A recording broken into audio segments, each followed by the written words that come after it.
आदरणीय महापौर श्रीमती नीताताई ठाकरे, माननीय उपमहापौर श्रीमती लीलाताई हाथीबेड़,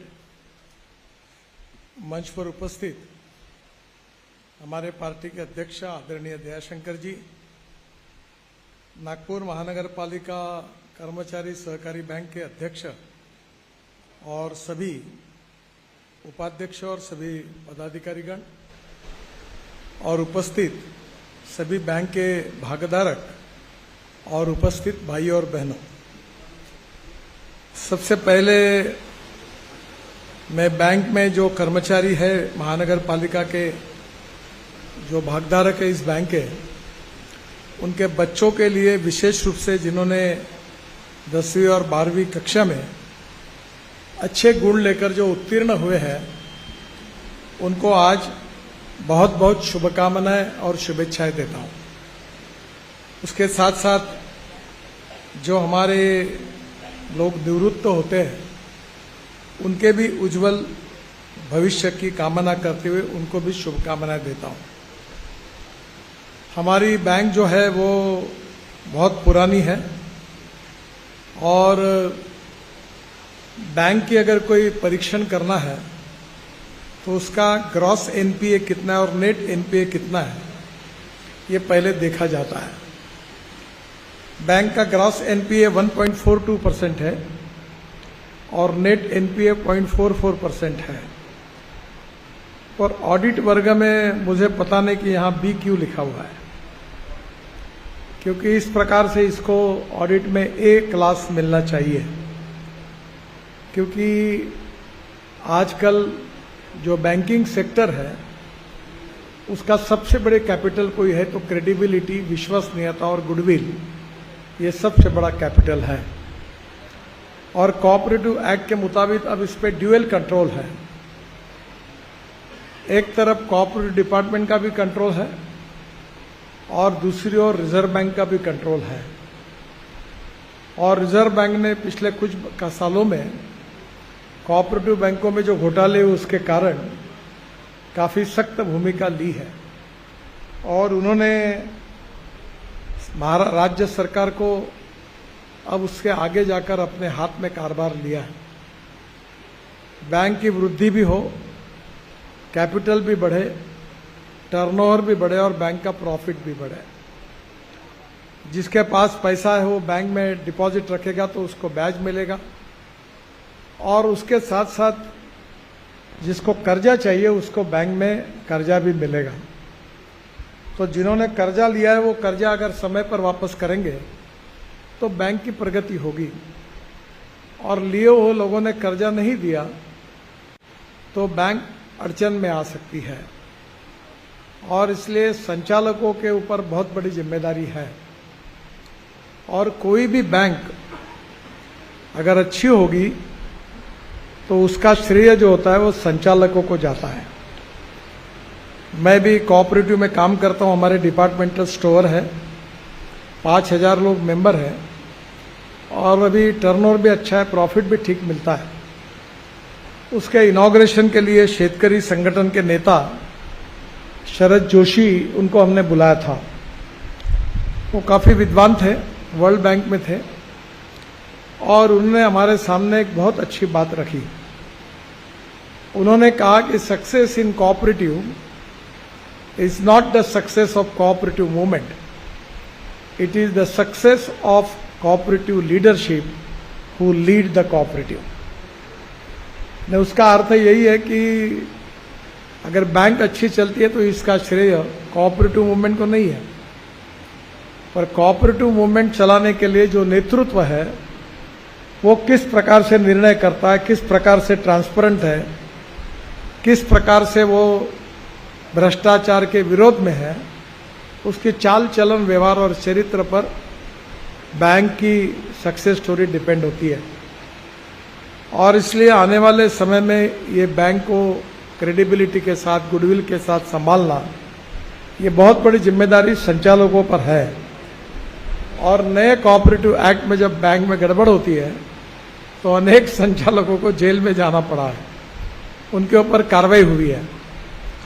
और इसलिए स्वाभाविक रूप से हमारी बैंक नागपुर महानगर पालिका कर्मचारी बैंक अच्छा काम कर रही है और जो बैलेंस शीट मैंने देखी उसमें नफ़ा भी है 1.71 करोड़ नफ़ा मिला है और मुझे लगता है कि ये ग्रॉस एनपीए ये भी निश्चित रूप से निकल जाएगा और इसलिए बैंक के उज्जवल भविष्य की मैं कामना करता हूँ।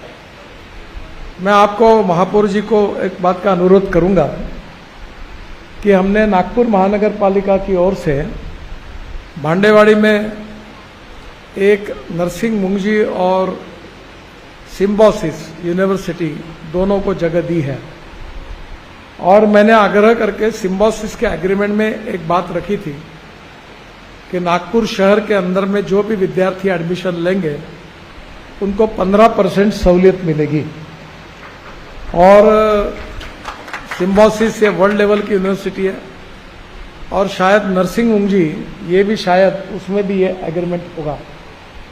आप एक मीटिंग बुलाकर हमारे यहाँ के जो बच्चे हैं विशेष रूप से कर्मचारियों के बच्चे हैं, हमारे नागपुर की जनता के बच्चे हैं, होशियार लड़के हैं, सिम्बोसिस में और नरसिंह मुंगजी एडमिशन लेना बहुत कठिन है। हाँ, अब नरसिंह मुंगजी भी शुरू हो रहा है तो इसमें भी हमें निश्चित रूप से हमारे बच्चों को अच्छी शिक्षा मिलनी चाहिए। अभी दयाशंकर जी ने कहा कि जो लोग निवृत्त हो रहे हैं उनको पेंशन मिल रही थी पर वो रिजर्व बैंक ने अब कैंसिल की है।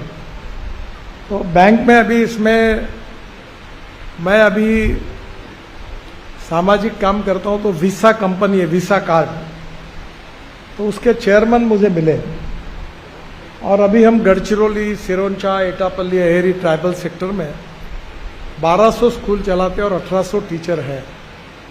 हम कोई सरकार से अनुदान नहीं लेते और 32,000 बच्चे हमारे स्कूल में पढ़ते हैं और अभी हमने तय किया कि 1 लाख बच्चे और 5,000 टीचर ऐसा टारगेट रखकर हम काम कर रहे हैं।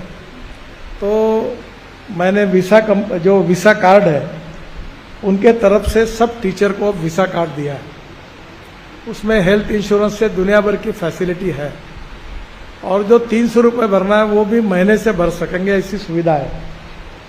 तो मैं वीसा कंपनी से बात करके ये कार्ड आपके कर्मचारियों को, रिटायर्ड कर्मचारियों को दिलाऊंगा, उसके भी बेनिफिट काफ़ी बड़े प्रमाण पर मिल सकते हैं। और एक महत्वपूर्ण बात है कि बैंक जहाँ है वहाँ कल्याणेश्वर मंदिर में हम लोग बहुत बड़ा मंदिर और वास्तु बना रहे हैं और मैंने प्रॉमिस किया है कि बैंक की जितनी जगह है उतनी जगह नए इसमें हम बांध के देंगे और जगह भी बांध के देंगे और वहीं एक हॉल भी बना रहे हैं ताकि अब इसके बाद आपका कोई भी कार्यक्रम इससे भी बड़ा हॉल होगा वो वही हो पाएगा जो आपके भवन में आप कर पाएंगे। 171 करोड़ रुपए मंजूर हुए हैं। टेंडर निकालने का ऑर्डर भी मैंने निकाला है। अंडरग्राउंड पार्किंग भी है और शायद 3-4 महीने में उस कार्य का शुभारंभ होगा। और मुझे विश्वास है कि बैंक में ये नई बिल्डिंग बनने के बाद बैंक के एक्सपांशन के लिए भी आप जरूर और अन्य क्षेत्रों में इसका कैसे फायदा ले सकते हैं इसका जरूर विचार करिए। और आखिर जो भागधारक है उनको बेनिफिट मिलना चाहिए और ये जो बेनिफिट है इसकी कौन सी योजनाएं बन सकती है और कौन सी योजना में इसका फायदा हो सकता है और कोऑपरेटिव में जो योजना हम लागू कर सकते हैं इसका भी अध्ययन बैंक के पदाधिकारी जरूर करेंगे ताकि हमें और भागधारकों को बेनिफिट कैसे दे सकेंगे इसका भी विचार हम कर सकेंगे। मैं विश्वास रखता हूं कि उत्तरोत्तर बैंक की प्रगति होती रहेगी और कर्मचारियों को तो ठीक तनख्वाह मिलेगा ही, पर जो भागधारक है उनको भी विशेष रूप से इसमें फायदा होगा। मैं और एक बात बताना चाहूँगा कि अभी हमने जो रिटायर्ड लोग होते हैं वो ज्येष्ठ नागरिक होते हैं और उनका एक संगठन बना है, दत्ताभाऊ मेघे उसके कार्याध्यक्ष मैं अध्यक्ष हूँ। और अभी हमारे पास इलेक्ट्रिक की 5 बसेस हैं। और जो 60 साल के ऊपर ज्येष्ठ नागरिक है उनको हम फुकट में गोवा में लेके अपना शेगांव में और माहूर में, अम्बोरा में अनेक जगह यात्रा करने के लिए ले जाते हैं। और उनके लिए अब इस बार कोशिश कर रहे हैं कि खेलने के मैदान ज्येष्ठ नागरिकों के लिए हो, उनके लिए मनोरंजन के लिए कुछ चीज़ें हो। तो ये जो सेवानिवृत्त परिवार है उनको कैसे बेनिफिट मिले, इसके बारे में हम सब लोगों ने ज़रूर सोचना चाहिए। मेरे मन में भी ये बात है और मैं महापौर जी को भी प्रार्थना करूंगा कि हमारी बहुत से अच्छी मैदानें हैं और उन मैदानों को अच्छी तरीके से विकसित करके वहाँ ज्येष्ठ नागरिकों के लिए भी विरंगुड़ा केंद्र हो, खेलने के लिए कुछ हो, ताकि अपने जीवन में वो आनंद मिला सके। ऐसे उपक्रमों में ज़रूर हम उनके लिए कोशिश करें। हमने दिव्यांगों के लिए एक पार्क भी बनाया है पूर्व नागपुर में, सूर्यनगर में, ताकि हमारे जो दिव्यांग भाई बहनें हैं वो वहाँ जाकर दिन भर आनंद ले सकती है। अब ज्येष्ठ नागरिकों के लिए भी ऐसी क्या योजनाएं बन सकती है, इसका विचार हमने करना चाहिए। अभी विशेष रूप से 60 साल होने के बाद तबीयत बिगड़ जाती है तो डॉक्टर के पास बार बार जाना पड़ता है।